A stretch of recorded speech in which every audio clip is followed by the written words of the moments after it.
Welcome to Wales Tech Week 2021.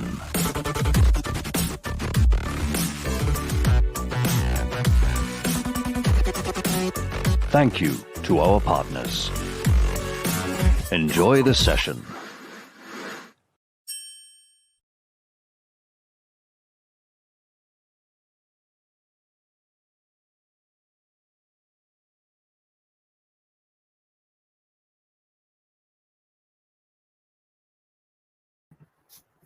Hi everybody, welcome to a session this morning all about the Welsh clusters.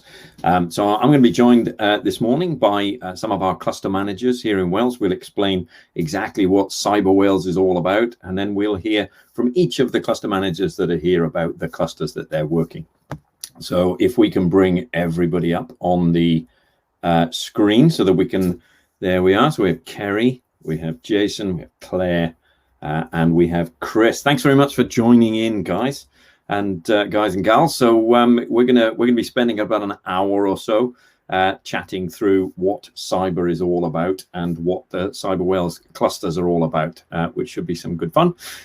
First of all, let's just do a really quick introduction to Cyber Wales itself. So if we can bring up the Cyber Wales website.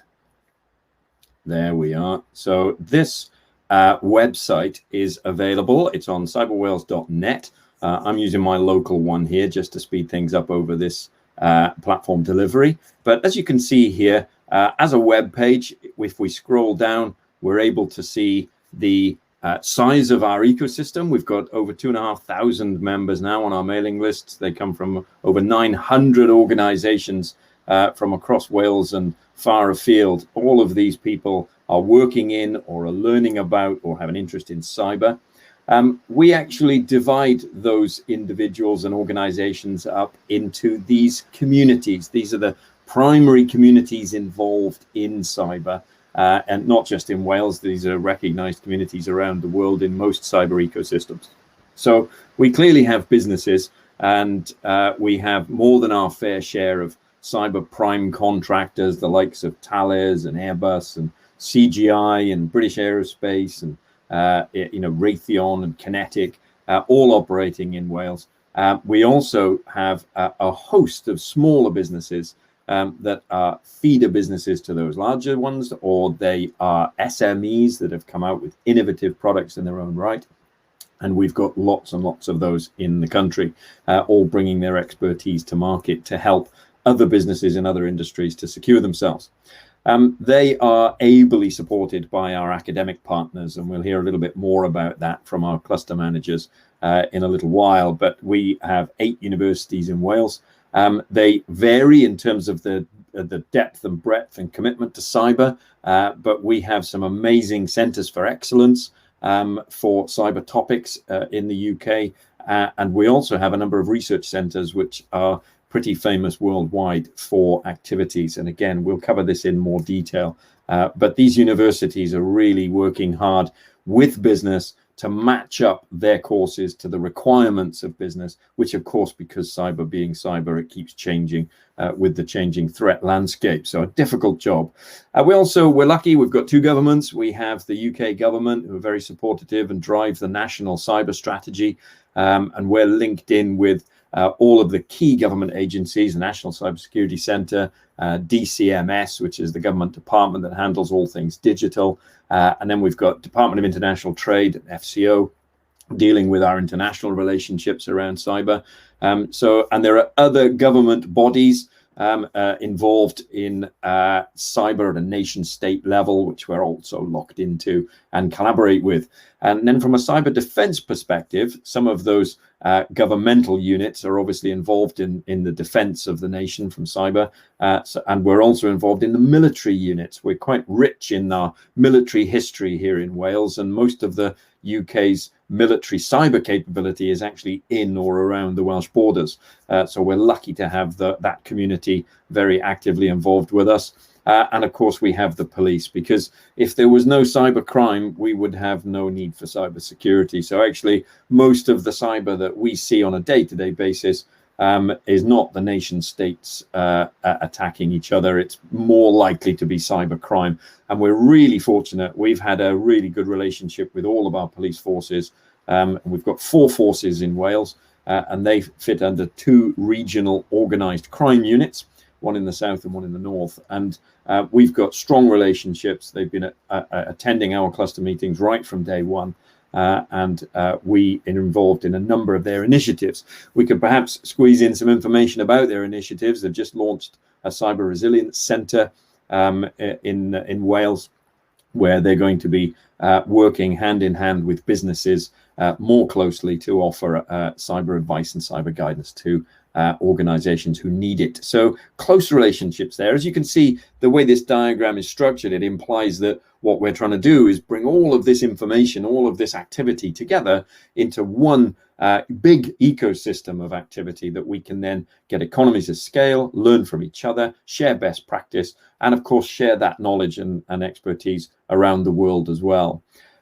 We actually communicate that. The way that we communicate with each other and the way that we collaborate directly is through clusters. A cyber cluster is an informal networking group. You can see here immediately we have some geographic clusters. We have one in the south and one in the north, because nobody likes driving from north to south in Wales. So we have a South Wales and North Wales. We'll hear from the North Wales cluster lead today. The key point here is that these 2 clusters operate as one. We share speakers, we share topics, we share information. We've also run meetings where we've had the 2 communities together over video conferencing. And in fact, while COVID has been on, they have been running as an all Wales cluster meeting, because it's webinar, and we might as well all join together for that, because you can join that for anywhere in the world. Speaking of anywhere in the world, we also have, would you believe, a Middle East cluster. This is thanks to a number of organizations that are based in Wales and have operations in the Middle East, or are based in the Middle East and have operations in Wales. And the collaboration that we have with particularly the UAE in that region, very, very strong. And there's a gentleman called Fahim runs a cluster, which is a Middle East and South Asia cluster, where we regularly run sessions once a month with guest speakers from Wales and guest speakers from the Middle East, talking about cyber challenges. And they run monthly on the first Sunday of every month, because of course a Sunday is a first working day of the week for them. So that's the Middle East cluster. These are the regional clusters. And then you will see these subject specific clusters. And these have sprung up really because there was a demand to tackle a very specific issue in the area of cyber. And volunteers have stepped forward and said, you know, I feel so passionately about this particular subject, I'm prepared to give up my time to run a networking group and a cluster just to address this particular subject matter. And these are the cluster leads that we'll be meeting today, which is amazing. So we'll get to find out a little bit more about what they do. We have lots of events running that we either run ourselves or advertise. There is an events page up here which you can get more information on, but really these are just on the homepage. We've got the next 3 events coming up. We've got this devolved administrations, that's Wales, Ireland and Scotland, are currently on a 2-day working seminar with the Department of International Trade office desk officers from the Southern Europe countries. So you can pop on there and tell the DIT desk officers what your business does, and they will promote that business then across all of the Southern European nations. I say Southern Europe, you've basically got Spain in there, as well as Portugal, as well as France, as well as Italy. Belgium are in there. So actually, I think their Southern European audience has expanded probably through interest into all of Europe. And there's some really good meetings. I was on a couple of those meetings yesterday, and they're really good. So that's happening now as we speak, actually. We've got a data privacy cluster coming up beginning of July. I'm not going to say anything about that because we have the data privacy cluster lead with us. And then we have the capture the flag cluster. And again, we'll be hearing more about the capture the flag cluster itself in a little while. But this person that we see here is actually from the United States of America. He's a board member of the of one of the largest global operations for internet cyber defense. and he's going to be coming on as a guest speaker, which we're delighted about in our July meeting. So we've got cybersecurity royalty joining us on in July for that meeting. And then we regularly get opportunities. News and opportunities is constantly fed through the website. And I know that some of the cluster leads also send out their own newsletters, which is amazing. And we capture as much of that as we can here in the opportunities. Again, these are just a sample. If you want more news, go to the tabs at the top. But, you know, just to show a sample here, we've got some great news from a cybersecurity company that was born in Wales and is based in Wales and is now rampaging across Europe. Well done to them. We've got webinars. We advertise the webinars to the Middle East. You can see here that we've got master's students asking for dissertation projects.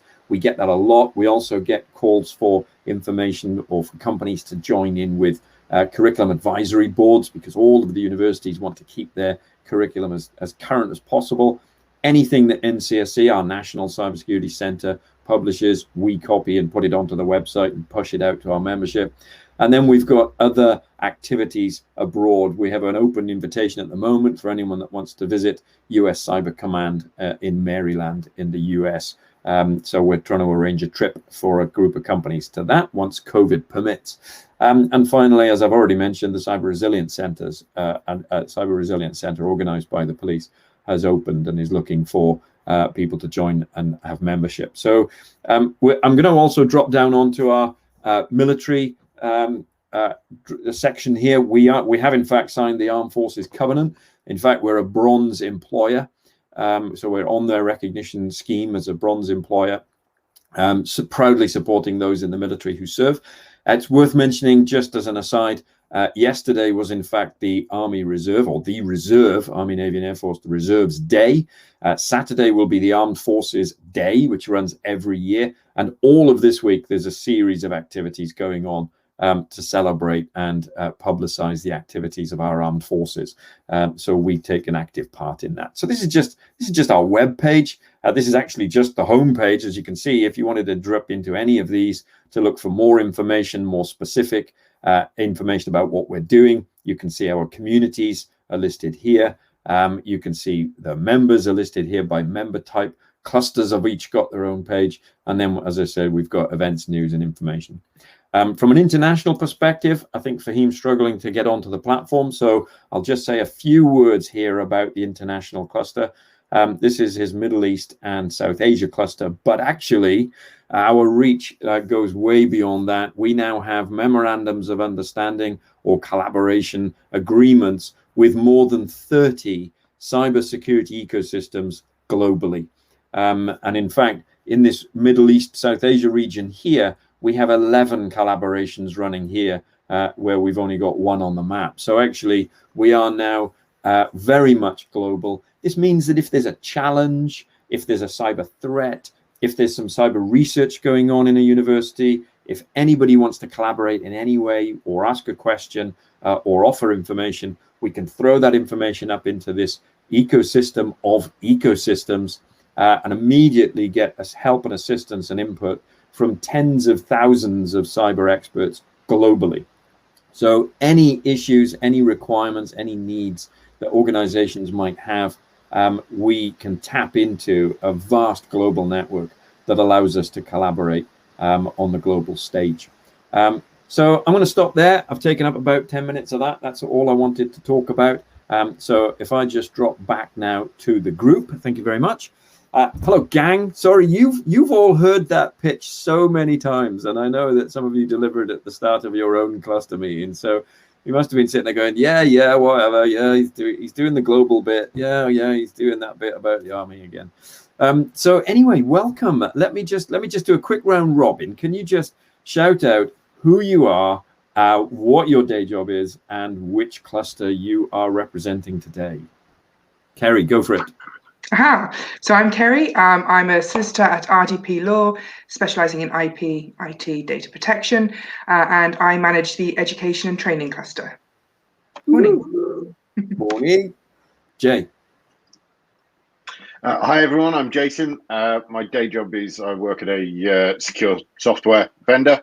I look after the North Wales cluster, and for my sins, get involved in the CTF cluster as well. That's really cool, actually, because we can ask you about the CTF cluster and to talk about the North Wales cluster now. So you get two jobs, which is amazing. So I don't need to speak too much, which is excellent. Thanks very much, Jay. Chris. Hi, I'm Chris. The day job is running a business called Cybarta, a data protection consultancy here in South Wales, and I manage the data cluster, which I think John's going to give me an opportunity to talk about a little bit later on. Absolutely. So you run a data privacy company. You're an expert consultant in data privacy, and you run the data privacy cluster. That we'll talk about that interaction there between what you do for a living and what the cluster can do in shortly, because actually we've got quite a mix here, because Kerry just said that she's a specialist cyber lawyer, but is running an education and training cluster. So actually we're starting to see a bit of variety here in terms of who's running the clusters and why. So I think we're getting some clues here about future questions and discussions we can cover in the next 45 minutes or so. But meanwhile, Claire, how are you? Good morning. Thanks, John. I'm Claire Johnson. I work at the University of South Wales. I'm a Partnerships and Outreach Manager. And my job really in the daytime is to look at the pathways through education, from school into FE, into HE, focusing on digital and STEM subject areas and making sure that the courses that we're offering equip our students at the end to go into jobs, so working with industry as well. And I am the manager of the Women in Cyber Wales cluster. Excellent. So of the clusters we just saw on the website, the clusters that we have here today are, I manage for my sins the South Wales cluster, Jason manages the North Wales cluster, Kerry's managing the education and training cluster, Chris is managing the data privacy, ethics and governance cluster, Claire is managing the Women in Cyber cluster, and Jason's also heavily involved because there's a platform that's in use with the CTF cluster, which Jason has actually built with some help from a team of developers. So you're going to be talking about the CTF cluster as well. So between the five of us, we can speak reasonably knowledgeably about 6 of our 8 clusters, which is amazing. So look, we're gonna dive into that. Let me start the ball rolling with regards to the South Wales cluster, because just purely by coincidence, it was the first cluster to form in Wales, and believe it or not, that was back. It seems like it can't be this long ago, but it was in fact about 7 years ago, more than 7 years ago. It was July. We ran the first meeting in July 2014, 7 years ago. And it was shortly after the first ever cybersecurity cluster in the UK was formed in Malvern. And at first glance, you think Malvern, what's in Malvern? It's famous for bottles of water and a good view of Wales. But actually, just the other side of Malvern is GCHQ, NCSC, National Cybersecurity Centre, whole host of cyber people who live and work in that area. So it made a lot of sense to form an informal networking group. It was formed by Dr. Emma Philpott, and she created the first ever cluster. And in fact, South Wales was the second cluster of this kind, this networking group cluster to form after Malvern. And after that, there's been about 20 clusters. There are currently about 20 cyber clusters around the UK. So back in 2014, we set up a cluster. I think there was a handful of us turned up and turned up to that meeting. Jace, you drove down for it. Chris, I think you were there as well. And we just had about a dozen people in the room and thought, well, hey, Malvern normally gets 25. We've got 12 in our first meeting. This is great. I don't think any of us thought for a moment that a few years later we were going to be sitting there with thousands in the membership and an international profile. So I think that there seems to be something about clusters, networking groups, collaboration in Wales specifically that is a little bit different and seems to be a little bit more powerful than that same collaboration in other parts of the UK, because in the other parts of the UK we have seen clusters form and fail. We've had clusters merge together all the time, and I think I'm not going to get into trouble with anybody from England, Scotland and Ireland by saying that the Welsh clusters have really shown an unusual amount of willingness and commitment to collaboration in this space. And we've reflected that in the expansion of that. 2015 came the North Wales cluster, so geographically we'd immediately spread our wings. And then in fact the next cluster to form, Chris, was the data privacy cluster. It formed in 2016, and I know you were in the building when it happened. We had a normal South Wales cluster meeting in the Atradius building in Cardiff Bay. And Atradius decided, genius idea, they said, well, let's not just talk about one topic, let's split into 3 groups and we'll talk about 3 topics. And we were like, yeah, whatever. So there was a kind of a super sexy threat analysis topic. There was an even more sexy technical hacking codery thing going on. And then there was, and then we'll do data protection. And everyone was like, oh, yeah, right, that's not going to work. And if I remember rightly, when they introduced this in the group, before we split out into the groups, they said, because the law has just changed, something absolutely cataclysmic has happened in data privacy. It's called GDPR. If you don't know about this, you should probably go into that room. And they'd given us the smallest room for that session, anticipating that everybody would go on to go in the sexy sessions. And everybody tried to pile into this session, didn't they, on GDPR? So I tell you what I'm going to do, Chris. I'm going to come to you first, because that you're the next oldest cluster. And tell us a little bit about that, and then where that cluster's gone since then, if you will. Yeah, thanks, John. Yeah, I guess it was very early on in that GDPR journey. We had a number of organizations join in for conversations. We had a number of manufacturers come and give sales neutral presentations on their technology. And really the idea of the cluster has not really changed much since then. It's about sharing knowledge, sharing best practice, and you're trying to create that connection between people and provide mutual support where that is. And that was very successful. We obviously had the legally enforceable date of May the 25th, 2018 came and went. I think, we saw a huge amount of activity with businesses, many panicking to put something in place so that they could, in my own words, put a veneer of respectability in place. And then the cluster began to fizzle out, I think. It was just the same old, there was nothing really particularly new. It sort of gone through a peak. But since then, what we've been discovering through actually practical work across that area, it's not just about GDPR. GDPR now there's the UK GDPR, there's the EU GDPR, and there was an adequacy decision a few days ago, which is great. Will that stay and stick? Well, that'll be something that people will learn if they come to the cluster. We're also seeing AI, huge developments in AI and machine learning across the world. And the ICO just released guidance on AI, and one of my colleagues has just spent 3 days reading that guidance, and he's one of the leading GDPR guys in there, and even he is struggling to understand what that actually means practically for people. So I guess the cluster is coming back to life, the phoenix rising out of the ashes. We're not just focusing on GDPR. This is about data protection in the widest possible sense. Data is the new oil. What about the ethics, the ethical considerations when you are developing a product that's processing people's personal data? What about their privacy considerations?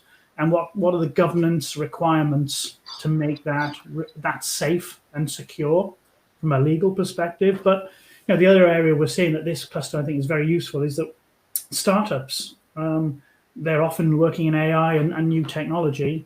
When they come to exit that business, if they can't prove that they've got a legally lawful basis for processing that data, they've gone through the AI safety checks, will their business be worth less than what they thought? Absolutely. So we're seeing this the data consideration coming right down into very practical areas of running a business and selling a business and developing a business. I love the fact that the GDPR cluster formed in 2016, because I think everybody knows GDPR is synonymous with that date of May 2018. There was such a build up to it. It almost felt like Y2K all over again for businesses. Yeah. But there was a really good reason why it happened in 2016, wasn't there? Absolutely, John. You tell the story better than me. The big cyber attack up in the north, and then the NCSC was formed, and knowledge is power, isn't it? I mean, Claire's involved in that, and obviously Kerry running the education cluster. For me, everything starts with knowledge, and that was a trigger event that said, we as a country need to get best practice. We need to start talking and sharing information. I think that's the basis of all the clusters. It's about how can you develop, how can you understand risk, how can you put in mitigations if you don't understand the topic in its broader sense. So, I'm really excited about the resurrection of this cluster, but also, we'll be working with Kerry and Claire because, fundamentally, cybersecurity is a fundamental part of data protection. You can be cyber safe. That doesn't make you data safe. But to be data safe, you absolutely have got to have a very strong cyber component.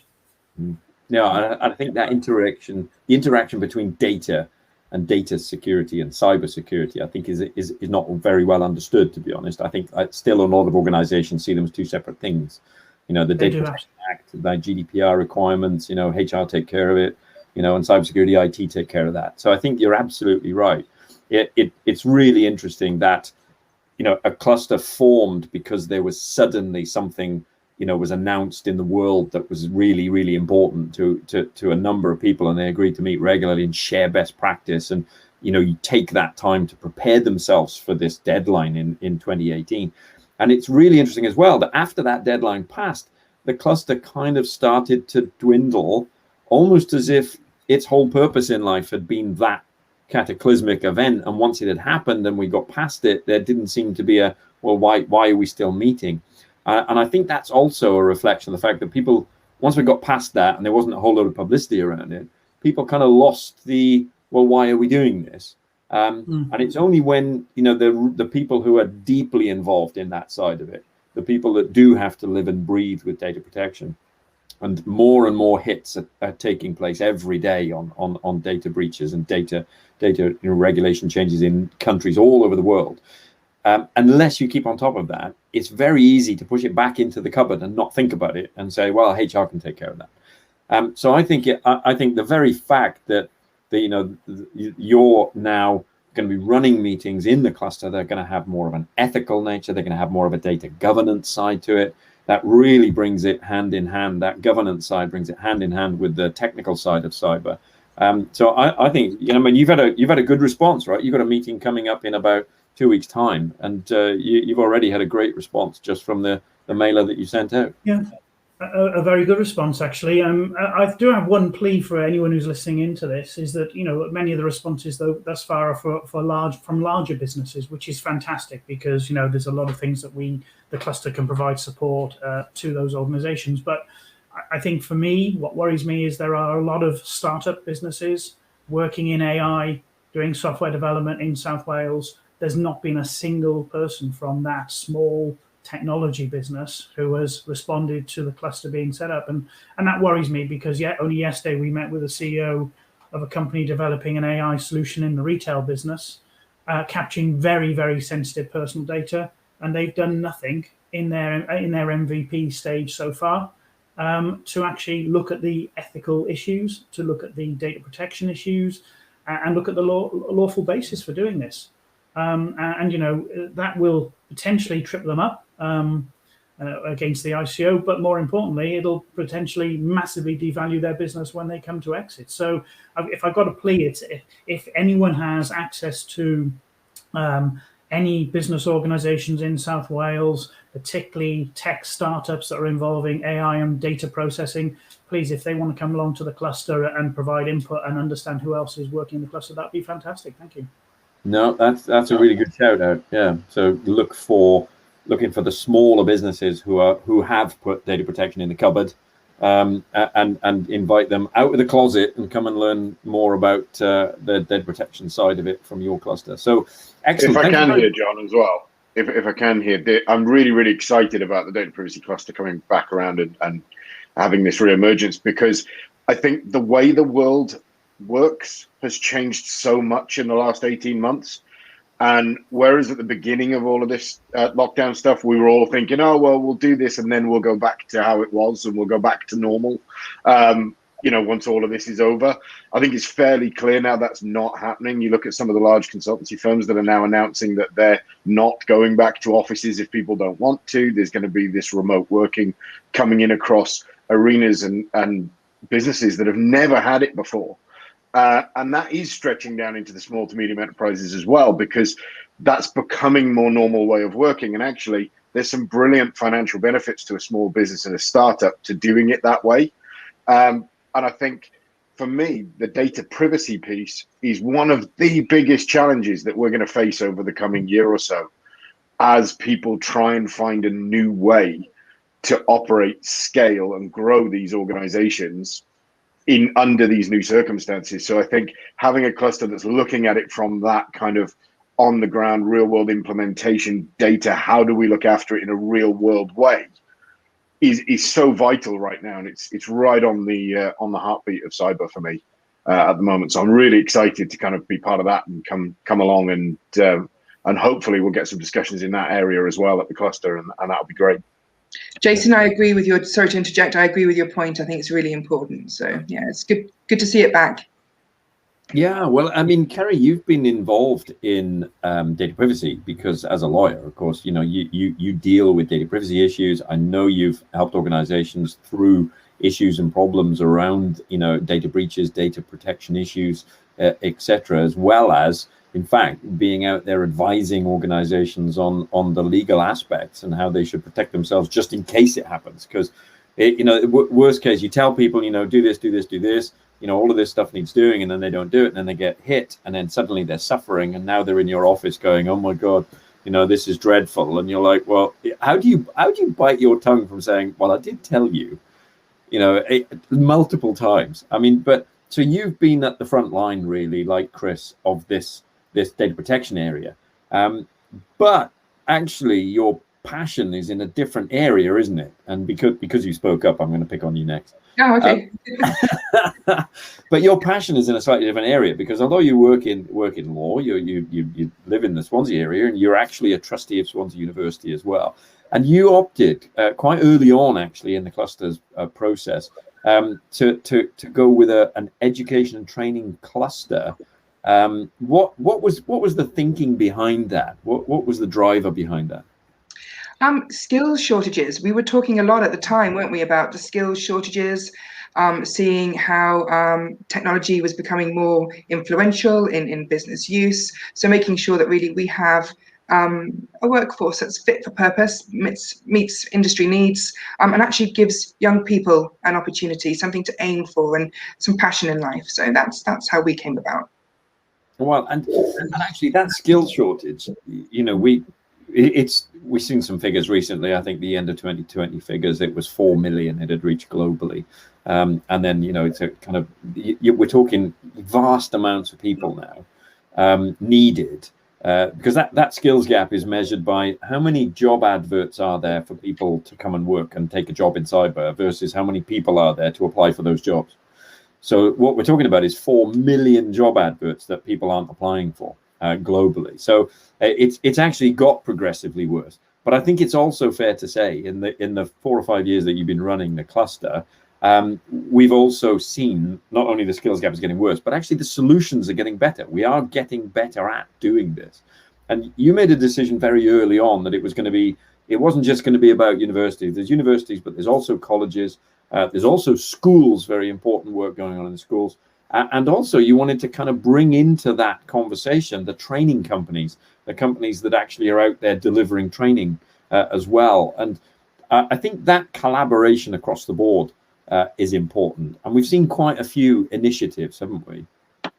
Yeah, we definitely have. I mean, in Wales is quite fortunate. We have 2 cyber colleges. You've mentioned already the 8 universities dealing with cyber to varying degrees. It's always nice to have the training provider input, because they come at things from a different focus point. Students as well. We have students coming. Actually, the last event was really quite interesting. So a big shout out to USW for this one. They gave us a talk about how they were teaching and delivering cyber in the remote environment because of COVID. We had some students sharing their experiences. We heard from Glyndŵr University as well about their online programs. We heard about the Capture the Flag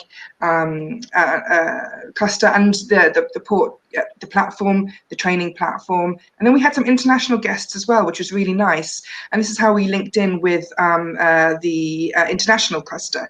So we heard from people in South Africa, we heard from people in India, we had some people from Japan attend, and it was really interesting hearing their experiences and what they're looking at, because we have some similar challenges, but some of the border issues are quite different. So that was really good. It was an amazing meeting to get people from all over the world as well, because some of them it was the middle of the night for them, and they'd kind of taken the time because they also wanted to talk about their efforts to get more universities, more colleges, and more schools treating cyber as a subject, so that it could be taught to learners, early on in the process, and they were desperate to share, their experiences, but also learn from the best practices that we've seen in the UK. And Japan in particular had 3 universities that they had on the call. I mean, only one person did the speaking because they're very shy, but we had 3 universities on the call, and there are collaborations with those universities now to help them, in Hiroshima and Tokyo, to get things going in their education system. And very much the same with the Middle East guests. I loved the South Africa guest, actually. It was a different week, wasn't it? It was really different, because it wasn't South Africa as in, Joburg or Cape Town, where everybody walks around in flip-flops. It was kind of real South Africa, where they're still having a lot of turmoil. There's a lot of bad people out there doing bad things. And actually, we talk about cyber-enabled crime and cyber-dependent crime and, traditional crimes that have turned into cyber crimes. I think they've got that in spades. And for them, we think about, if you get bullied on Facebook, it's very upsetting and it's very traumatic. Actually, if a Facebook account gets hacked in South Africa, in some of those areas, that could be life-threatening. The information is used for very malicious purposes. So their approach to cyber was very much more in that life and death in arena, and yet the solution to it was exactly the same. I thought it was a really, really good meeting. And we've done a couple of joint meetings, haven't we, with people like the Cyber First gang, from NCSC, from National Cybersecurity Centre, and had them in talking about their Cyber First programs, and how businesses can collaborate. We've heard from Tarian as well on their matrix skills.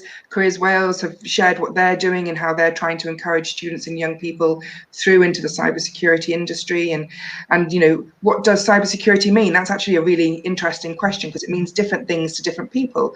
And it's understanding that actually there are different roles. You could be a technical person, you could be a lawyer. There are a whole range of roles that you can explore when you're looking at cybersecurity. So it's that nice signposting piece, and the networking and collaboration is really important. Yeah, very much so. If I remember rightly, wasn't the education and training cluster, the first education and training cluster, was the first one, the first meeting where we actually remotely dialed in both South and North Wales together, if I remember rightly? Yeah, we were hosted physically in Bridgend, so thank you Bridgend College for hosting. So we had people in the room, and then of course, as you say, we had people dialing in, so it was a hybrid meeting. It was really good. Yeah, and there were people dialing in from other locations as well, weren't they? Because of course colleges and universities are more au fait with that technology. They're used to doing that, and so to bring that's a fair point. And that was pre-COVID, before everyone discovered platforms like this one. This was just an innovative approach to how do you pull in the people from academia all over Wales. Yeah, that's a really good point. Yeah, I remember that. I'm also very excited that from South Wales University, who I know better than others, but we've just taken on one of the students because he's been doing cyber, but he's realised he wants to be in compliance, and he's looking to do a law degree after that degree. So it's great that I'm seeing people not just going down that technical cyber road, because it is much broader than that, and it's really great in Wales that we seem to be getting that message out. Yeah, exactly. Different roles, different opportunities, depending what you want to do. Yeah. And going back to that successes in cyber education, that student who's looking at compliance and data governance, and that was what he did his dissertation on. And he, as you say, he's now sniffing around, going on to do a law degree. He's actually a graduate of the National Cybersecurity Academy in the University of South Wales. So that means that the teaching and the learning that's going on there is not limited to technical cyber. It's broadening the minds of the students to the breadth of cyber, like data privacy, like CTF, like education and training, et cetera, and broadening their minds enough that they're choosing career choices that are very different from the ones that he probably had when he started in year one. Now, actually, I'm very conscious, by the way, that we've just spent the last kind of 5 minutes or so chatting about activity and subjects and involvement from the University of South Wales. And Claire, you, of course, were pioneering that. You pioneered the National Cybersecurity Academy in the University of South Wales. You're still there doing some amazing work. I know you're an ambassador, so you're a Cyber First Schools ambassador, one of about 8 that we have in Wales now, but you were kind of one of the first ones there driving that. You're also involved in an initiative with Thales to push that cyber education out with a joint venture between yourselves and Thales. So there's a lot that you're probably sitting quietly in the corner where jabbering away about stuff that you were also hand in hand working on, and you've been working on as for the last X number of years. And yet you're not running the education and training cluster.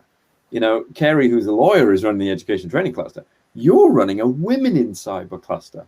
And I think this is really, it's back to what we said earlier on about, different people are running these clusters for different reasons. And, it's a passion that comes out where there's a burning need that somebody's got to jump on and run it, like the data privacy need, like the skills gap need. I think it's fascinating that, you very early on in the process actually identified not only the skills gap, but the diversity and the gap between women and men in the industry. So what drove it? Was there a trigger event? Was there something specific that kind of made you think, I'm a former cluster? Well, I'm going to start actually by just saying I think there's a strength in the fact that we're running clusters that don't necessarily link directly to what our jobs are, because I think then we bring a wealth of knowledge into that cluster group, which if you only did one thing, if Kerry was a lawyer and was only interested in dealing with law in cluster groups, then she wouldn't be sort of bringing that law knowledge into the education and skills cluster. So I think there's definitely a strength in that.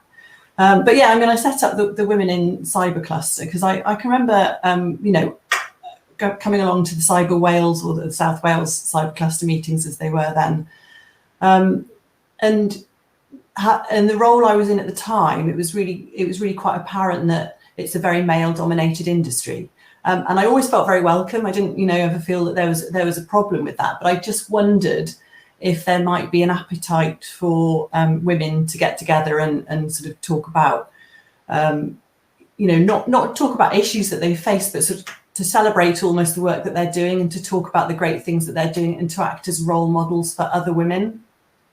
And I can remember looking at a photo of a Cyber Wales meeting, which was taken from the back of the room, and I did sort of a head count, and I think there was probably about 50 or 60 people there, and probably about 3 women. And I thought maybe it's worth sort of just putting some feelers out.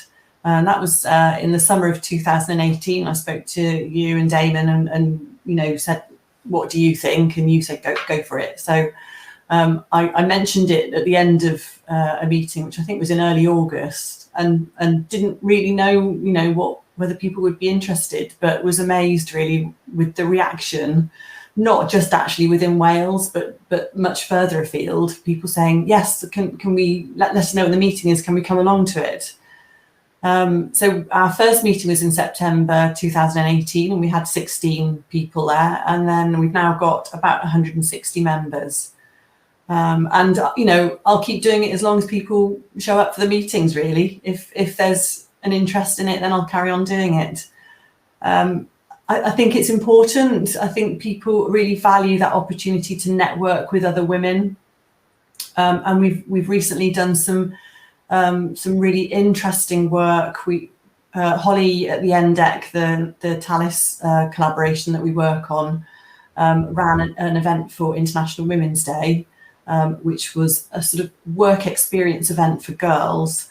And as an offshoot of that, some of the girls got together and set up their own WhatsApp group. And we then subsequently ran a Women in Cyber Wales network meeting, where we had speakers who were women from the group actually engaging with the girls from that WhatsApp group. And that, for me, was a real good experience. It was an opportunity to really get those people together and to show those girls, because the girls all said, that they felt very supported in doing what they were doing. They were doing computer science, but they did say that they felt quite lonely because there weren't many other girls in their classes with them.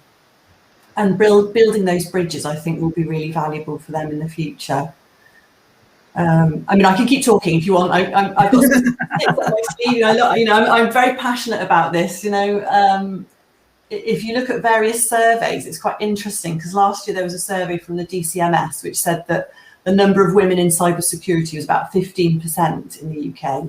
But there was another survey that was done by KPMG with the NCSC, which put that figure at about 30%.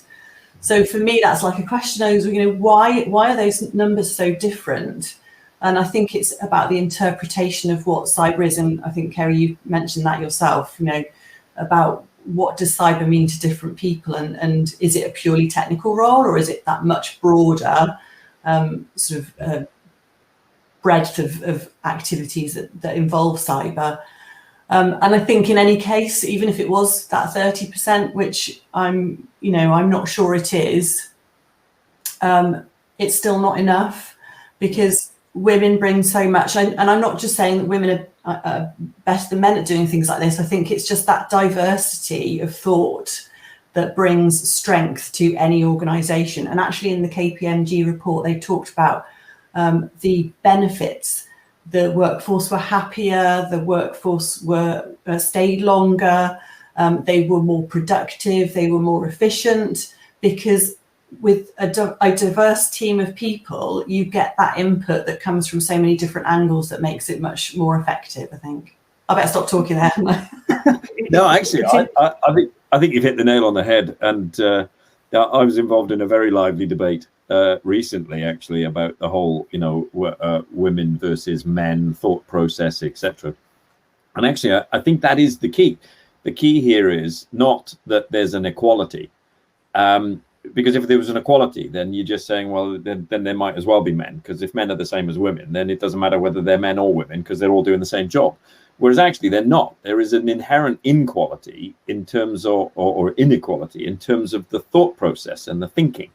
And there's all kinds of research around this, but probably the simplest example, and it's the one I did throw out in this argument, which got me into a lot of trouble, is the concept of mansplaining. So, men do this thing called mansplaining. And I've just done it in the way that a man would typically do mansplaining, right there, in that way. But the real key about mansplaining is men don't know what mansplaining is. And even when you point out to them that they just did it, they still don't know what they did. Honestly.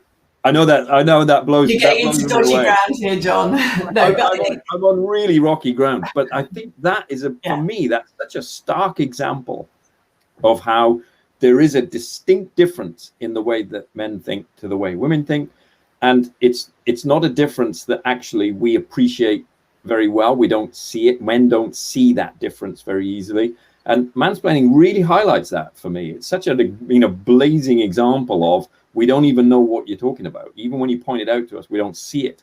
And that's the issue. We don't see it because we don't think that way. And it's recognizing that difference and recognizing that there's a different thought process, there's a different way of coming at things.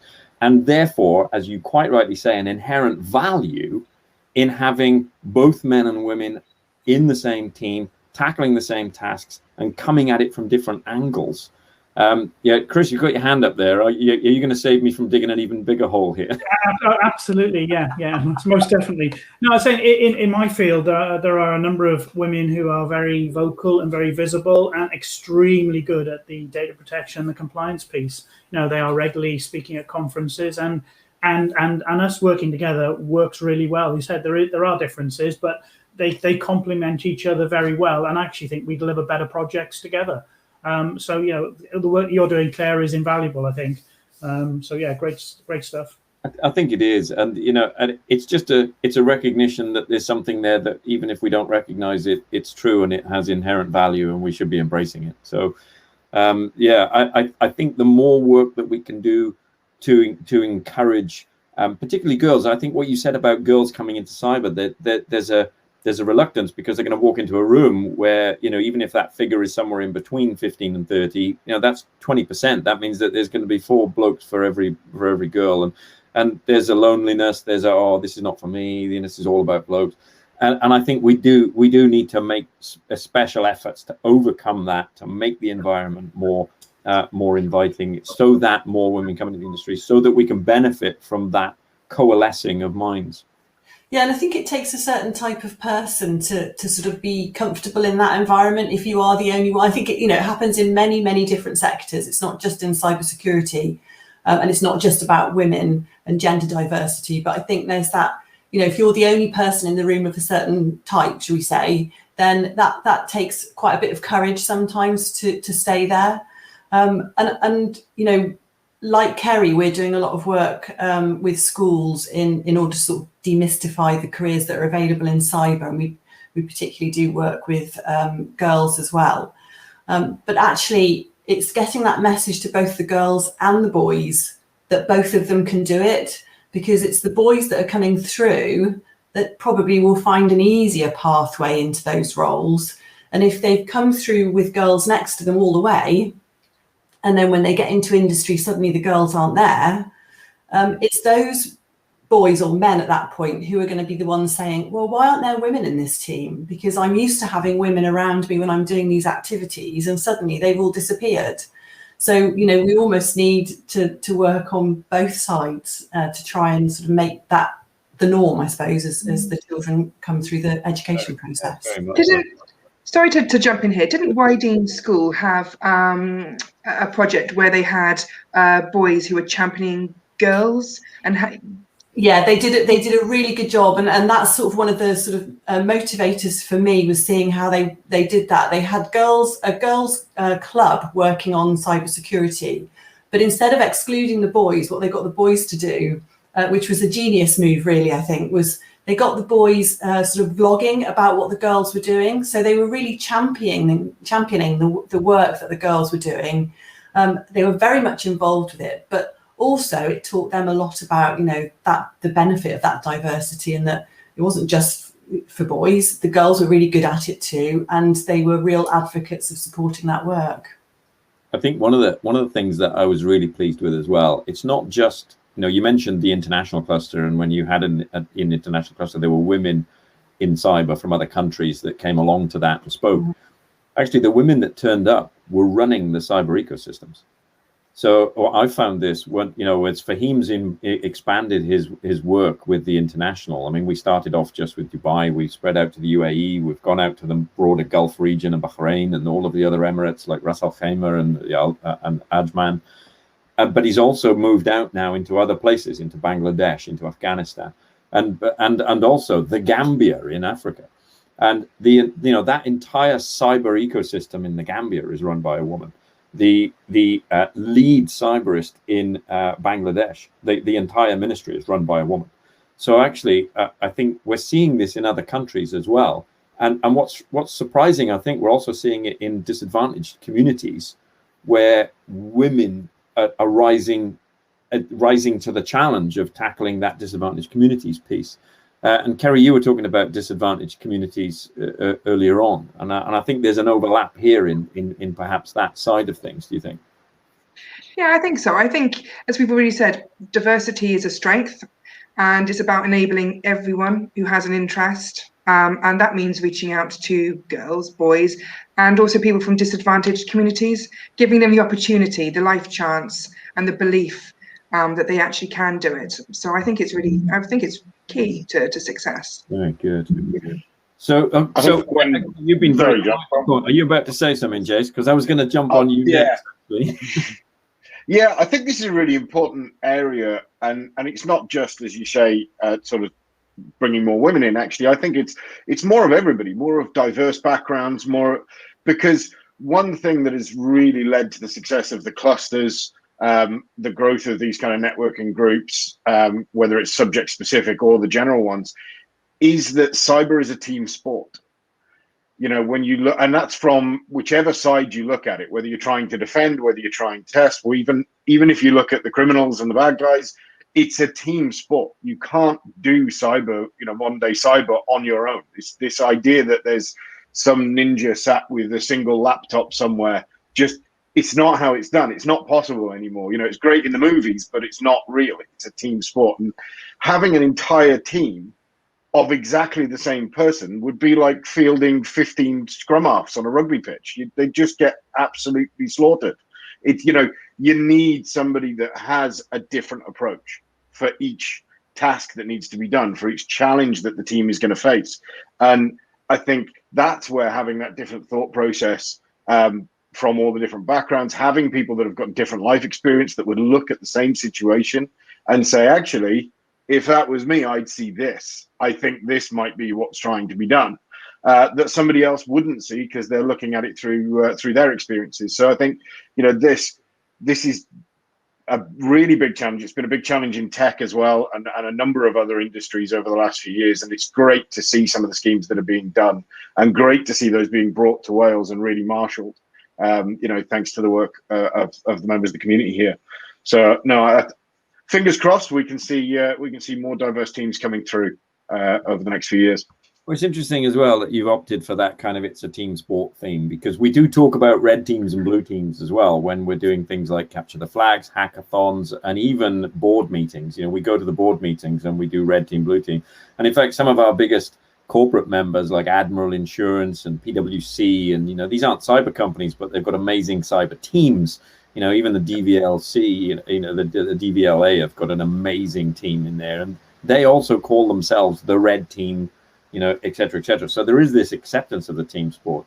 But we haven't got a lot of time left. But tell us a little bit about the Capture the Flag cluster, because actually that is all about the gamification of cyber and using that as an accelerated learning method, isn't it? Yeah, that's exactly what it is. So I mean, one of the problems that cyber has, certainly in teaching it, is that cyber isn't really a single discipline. It's an understanding of 20 different disciplines and how they all connect to each other. So it's not a question of you sit down, you read one book and you're suddenly an expert in everything cyber. You actually need to know about governance. You need to know about IT. You need to know about databasing, networking, operating systems, software coding. The list goes on and on if you're looking at cyber as a whole.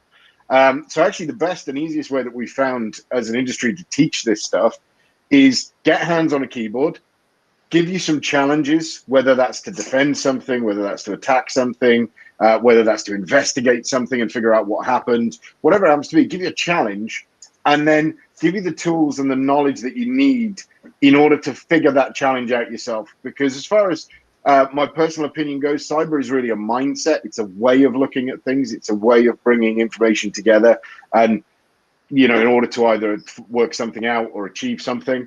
And the best way to do that is in this gamification way of learning. So give them a challenge and see what they do. And actually, this has been really, really good with some of the students that have joined as well, because, of course, it's basically video gaming. It's just gaming at the end of the day with, cyber as the topic instead of fast cars. So, that's kind of what we do at the CTF cluster. It's all about picking certain topics, working our way through challenges around them, and discussing really all of the ancillary topics that are needed to understand that one thing that we're focusing on that month. I suspect that we're gonna be shut down any second. We're on 10:59. Us overrun our time. No, I know chance. it's never happened before. But hopefully we've given a flavour of the Cyber Wales ecosystem, and then with the clusters that are our outreach, that's how we talk to each other. It's how we collaborate in Cyber Wales. And thank you, cluster managers, very much for giving up your time and coming and chatting about what you've done and demonstrating that diversity, demonstrating that breadth and depth of capability and passion around not just the technical aspects of cyber, but all aspects of cyber. So thank you very much indeed. My clock has just tipped over 11. So Georgia, are we out of time now?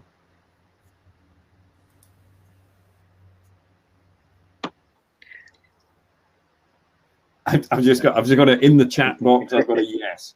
So I think we're wrapped up. Do we have an automatic stop here? Is that how that works?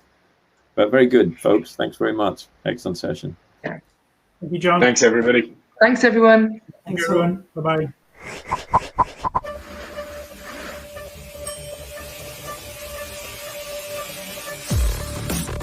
Thank you for watching. Rewatch all of our sessions online. Thank you to our partners.